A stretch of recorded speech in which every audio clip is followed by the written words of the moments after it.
Now let's dive deep into this big LGBTQ story for today. I'm Buddy Fry, and let's queer up entertainment. Stephen Colbert is out with CBS, but is out in the best way for LGBTQ. In a move that left fans stunned, CBS has canceled The Late Show with Stephen Colbert, just one day after Colbert called out CBS's parent company, Paramount Global, for paying what he called a $16 million bribe to settle Donald Trump's lawsuit. The lawsuit, which accused 60 Minutes of deceptively editing a 2024 interview with then Vice President Kamala Harris, was widely dismissed as by legal experts as baseless. But after the FCC, chaired by a Trump appointee, launched a probe into the interview while overseeing Paramount's $8.4 billion merger with Skydance Media, the company quietly settled. Colbert didn't hold back, and CBS pulled the plug, claiming the decision was purely financial, even though The Late Show remains the highest-rated late-night program.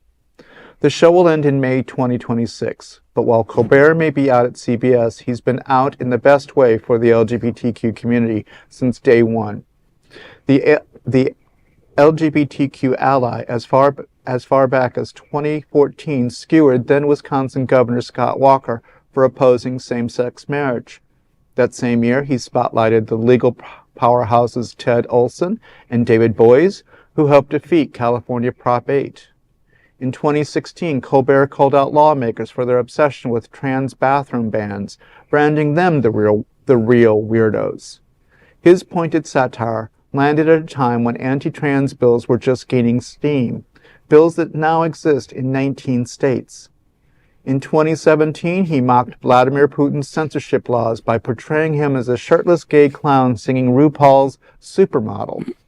Then in 2021, Pete Buttigieg used Colbert's platform to call out attacks on trans youth. And just last year, Stephen mocked Mark Robinson for referring to himself as a black Nazi on an adult forum, joking that, quote, Donald Trump might say he's a very fine person, but would not rent an apartment to him. Colbert's joke referred Trump's 2017, quote, very fine people comment about the Charlottesville white supremacist rally and the 1973 housing discrimination suit against him and his company. Stephen Colbert's show may be ending, but his legacy as a sharp, fearless queer ally lives on. It's tough.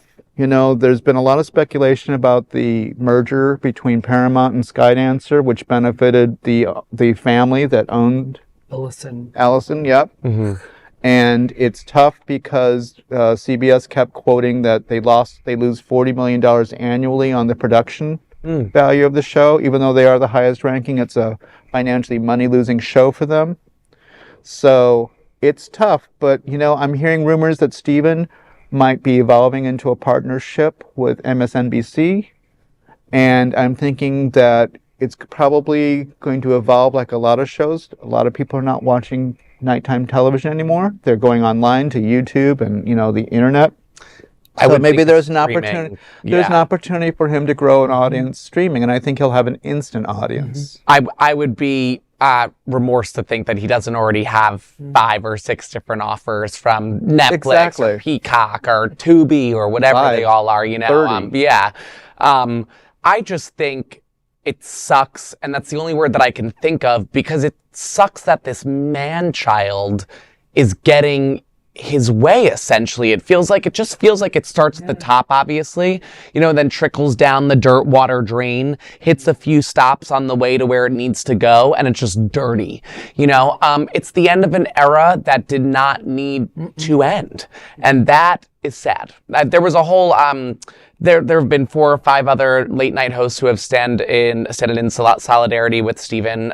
So if you go on social media and just simply search his name, it'll all come up. But it's been beautiful to see everyone come out of the woodwork for him. However, it's a horrible reason to, you know. Right. But I agree with you guys. I have a good feeling about our friend and ally Stephen Colbert, as well as his brilliant writing team, and that's that they will not only land on their feet, but find themselves somewhere far better, more suited to their talents.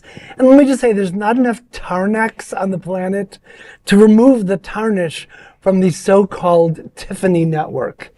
CBS, complete bullshit.